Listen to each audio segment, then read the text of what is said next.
Hello everyone, this is Prodigious TCC, that's Prodigious Trading Card Collector, and today I'm just going to take a quick look at this Lorcana Rise of the Floodborn Amethyst Steel starter deck. I got this for Christmas from my wife. I plan to pick up some more Lorcana and open it up on the channel, maybe some more Pokemon. I got a gift card for the mall by us, and you basically can use it in anywhere, any store in the entire mall.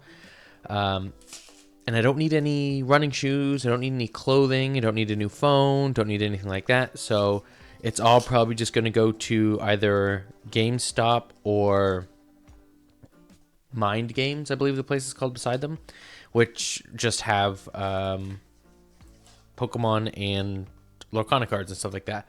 So I thought I'll open this right now and we'll see more Lorcana open at a later date. So I will go through the deck real quick first, and then we will take a look at the pack. I will open the pack, get that out of the way. So I don't know much about, like, I know how to play Lorcana. I don't know much about what's the best deck and best colors and all that kind of stuff, but I believe this is a very good starter deck, which is nice. Always nice to start off with a strong base. Look at, they got a nice little easy pull tab on the back of it. Love that for me. Alright, so let's look through these cards. I believe it has 2 foil cards only in it, which would be Merlin and Tiana. So it has 1 attack and 5 defense.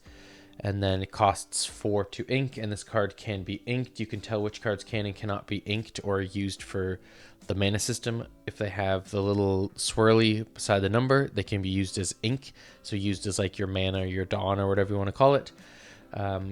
Tap 4 to play this out. Yeah, Battle of Wits. Whenever one of your other characters is returned to your hand from play, this character gains +1 questing for the turn, and you want to get up to 20 lore. You quest for lore, I think it is, which makes sense. It's Lorcana. Yeah, and so you can either attack or you can quest with the cards. Resist +2. Damage dealt to this character is reduced by 2. So 1 attack and 4 health, or 4 armor, whatever you want to call it. And then each attack is reduced by 2, so really a lot of resistance or armor, whatever you want to call it, and then you can quest for 2 lore. While this card is exerted and you have no cards in your hand, opponent can't play actions. That's kind of cool. So I think 1 of each of those, and then we've got 3 chips, which are just vanillas. You can use them to add to your inkwell, or you can play them out for 1 and they're 2/2. Dr. Facilier, we've got 2 of him. Evasive, which means that only characters with evasive can challenge his character. You can challenge a character basically attacking it. And you can only attack exerted, I believe you can only attack exerted characters. 4 attack, 2 health, so that's not bad. We got Hey Hey. 2/1, you can quest for 1 lore. All the other ones can quest for 1. I've got 3 of him. When this character is banished in a challenge, return this card to your hand. Cool. Okay. So if he gets killed, he basically comes back to my hand. So I have like a perpetual Hey Hey, basically, almost.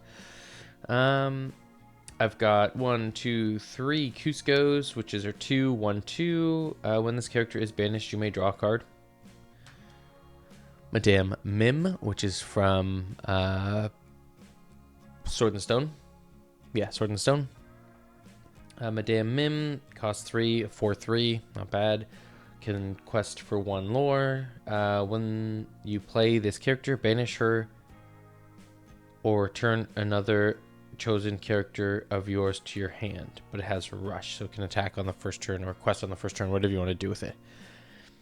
Interesting. Another Madame. So you got 1 of those ones. We've got 3 of the Snake Madame Mims, which is a cost of 2. Just you wait. When you play this character, banish her or return another chosen card from your hand. Okay. Interesting. So it's just a cost, I guess, because it's a 3/3. It's pretty strong for a cost of 2. You have to pay another cost, I would assume.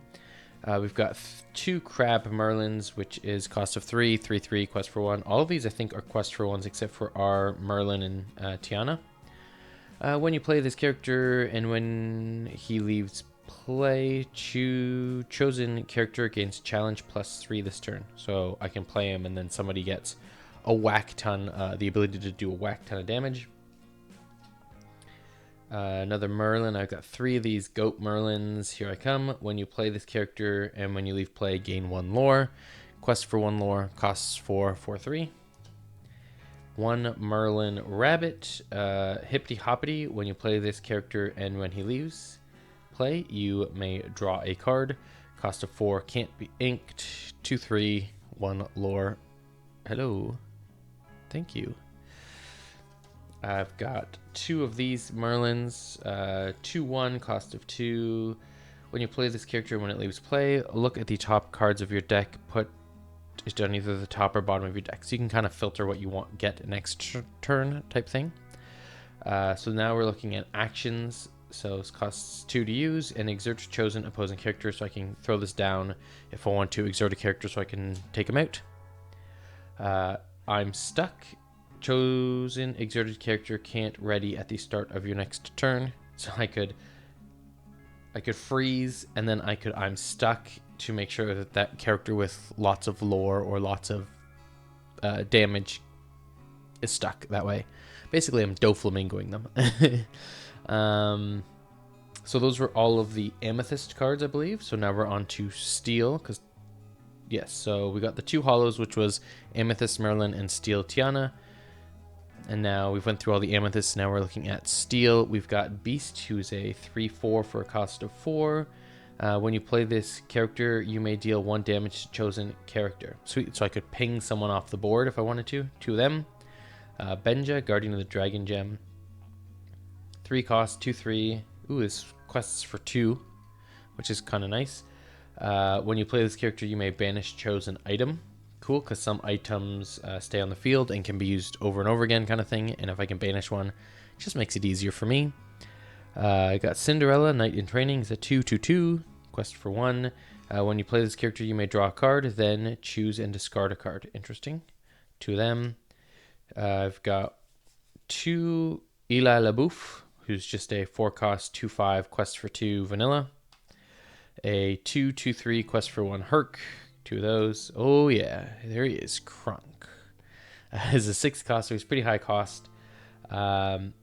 He's a 6/4/5 quest for 2, resist 1, which means reduce damage by 1 that comes through. And then Scout Leader. During your turn, whenever this character banishes another character in a challenge, you may deal 2 damage to chosen character. So if I knock out a character, I can also ping 2 onto another character. Which is kind of sweet. Only 1 of him, though. Because he's too powerful. Kronk's just too powerful. I got 2 Lawrences, which are a 0/4. When this character has no damage, it gains 4. So when he comes in and he's healthy, he's a 4/4, which is kind of cool. But right when he takes damage, he then becomes a 0/4. I've got a 3-cost 4/2 Vanilla Lilo and quest for 2. 3 of those. I've got a 1/2 Prince Eric's 2-cost 1/3 quest for 1 challenge +2. When challenging, this character gains +2 attacks. It becomes a 3/3 when challenging, not challenged. I got a 3-cost Prince Naveen. He's a 4/3 quest for 1. Got 3 of him. I've got 1 Huntsman, who is a 2-cost 1/1 challenge of Heart. Whenever this character quests, you may draw a card, then choose and discard a card. So I can quest for 2, draw a card, and get rid of something in my hand that I don't like, don't want, don't need. We've got the Prince, which is a 3-cost 1/3. You can quest for 2 as well. Bodyguard, which means this character may enter play exerted. The opposing character who challenges one of your characters must choose one of your bodyguards if able. So basically, like, I throw him out exerted to start, and you have to hit him. And then got a resist +1, which is kind of nice. So got 2 of those. I got 2 Tiana, or I've got 3 Tianas right here, which is our 1/1/3 vanilla. And I've got an item, Last Cannon, arm yourself. So ink or exert 1 ink from your inkwell. Banish this item. Chosen character gains challenge +3 this turn. So I can use it to soup up a character if I need to knock something out. I got mouse armor here, which is cost of 2. Protect, so exert this card and chosen character gains resist +1 until the start of your next turn. So that's pretty nice. Got another last cannon and another mouse armor. So that's the deck. Pretty cool. I'm excited to give it a whirl and see what I think. Lots of options in here. I don't really think I'll understand how to play it correctly until I play it, kind of thing. So it's one of those things, like most games, you don't really understand until you start playing, but I'm excited to give it a whirl, that's for sure. I'm hoping to pick up some more starter decks and some more card packs and whatnot in the future. So let's take a look at the pack now. We got a Felicia from Great Mouse Detective, I believe. 1 costs 3/1 with Reckless. This character cannot quest and must challenge each turn if able. So basically I have to attack with it. Queen of Hearts is a 2/1/2. Quest for 2. And when you play this character, deal 1 damage to chosen damaged opposing character. James is a 4/3/3. Quest for 2. Never ever lose sight. When this character is banished, you may put this card into your inkwell face down and exert it. So that's kind of slick. Is it after he is banished, dies, I can use him as ink for the next turn. 5/1/9. Quest for 2. Wow. Vanilla. A 1 cost Croquet Mallet. Banish this item. Chosen character gains rush this turn. So I can put the item out, I can play out another card, I can banish this item, and then that character can attack right away, or challenge, or quest, whatever. They don't attack, they challenge, and they quest. So there we go. 2 cost charge action. Chosen character gains challenge +2 and resist +2 this turn. Wow, that's nice. So I can do 2 more damage and not take 2 damage. Pretty slick. Dopey is a 3/2/2. When this character is banished, your other 7 dwarf characters gain +2 until the start of your next turn. So when Dopey goes away, all the other dwarves get a little bit stronger. 3/2/3. Judy Hops. Don't call me cute. When you play this character, you may banish chosen item. Its player draws a card.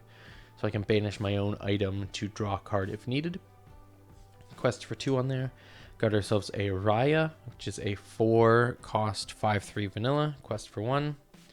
Ooh, baby, we got ourselves a Hercules. Is a 6 cost 6/3 steel. So that could slot right into my deck. Shift 4. I may pay 4 to play this on top of one of your characters named Hercules. So I can play this on top of another Hercules for 4 costs instead of 6. So that's pretty cool. I like that effect ability that you can just stack cards on top of each other if they have that shift ability, and you get to reduce the play cost. And then resist +2, which means it takes less damage. 6/3 quest for 2. That's not bad at all. And that was our mythic, or I don't know, rare, whatever you want to call it. And then we have a 6 cost Lady Tremaine. I don't remember what this lady is from. Sorry, I do not know this lady. Shift 4. I can play this on another Lady Tremaine for a cost of 4 instead of 6.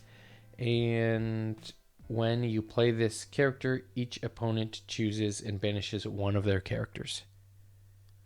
Cool. So if you're playing against more, obviously you can play against more people. It's not just a 1-on-1. You can do 2-on-2 or free-for-all, whatever the heck you want to do.